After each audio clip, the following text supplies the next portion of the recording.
अकोला जिल्ह्यातील पारस गावात घटस्थापनेनिमित्त तुळजाभवानी मंदिरातून मशाल यात्रेची नगर प्रदक्षिणा काढण्यात आली। तुळजापूर येथील प्रज्वलित ज्योत गावात आणून भक्तिमय वातावरणात पूजा अर्चा पार पडली। गावकरी आणि भाविकांनी उत्साहात सहभाग घेतला। अकोला जिल्ह्यातील पारस, ज्याला प्रति तुळजापूर म्हणूनही ओळखले जाते, येथे घटस्थापना मोठ्या उत्साहात साजरी करण्यात आली। या निमित्ताने तुळजाभवानी मंदिरातून प्रज्वलित मशाल यात्रेची नगर प्रदक्षिणा काढण्यात आली। विशेष म्हणजे या मशालीची ज्योत थेट तुळजापूर येथील तुळजाभवानी मंदिरातून आणण्यात आली होती।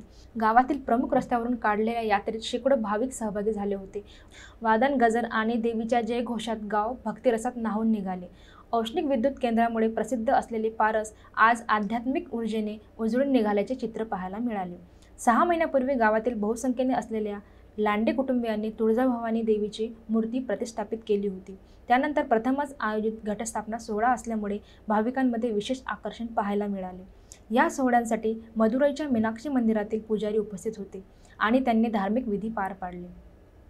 भाविक दिलीप लांडे आणि मशालधारी बंडू पारसकर यांनी आपल्या भावना व्यक्त करताना या परंपरेचं महत्त्व अधोरेखित केलं।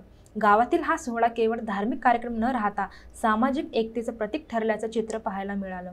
पारस गावाने या निमित्ताने पुन्हा एकदा आपली ओळख आध्यात्मिक केंद्र म्हणून दृढ केली आहे।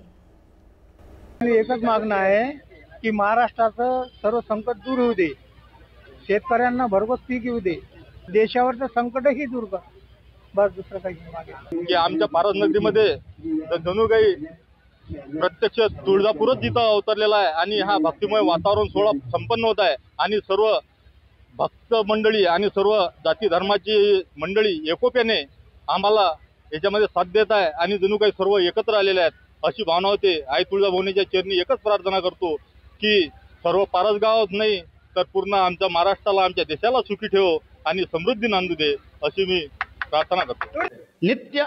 हमारा नित्य सुबह देवी को अभिषेक रहता है, जलाभिषेक, क्षीराभिषेक। उसके बाद में हम शाम को देवी का अर्चन रहता है। ललिता त्रिपुरा सुंदरी द्वारा अर्चन करते हैं, कुमकुमार्चन। ये साक्षात देवी आई तुलजा भवानी जी का साक्षात पादुका है और इनके द्वारा ही हम त्रिशती द्वारा दुर्गा जी का नाम से और अष्टोत्तर नाम है ललिता सहस्त्र नाम से कुमकुम अर्चन हम करके पूजा करते हैं।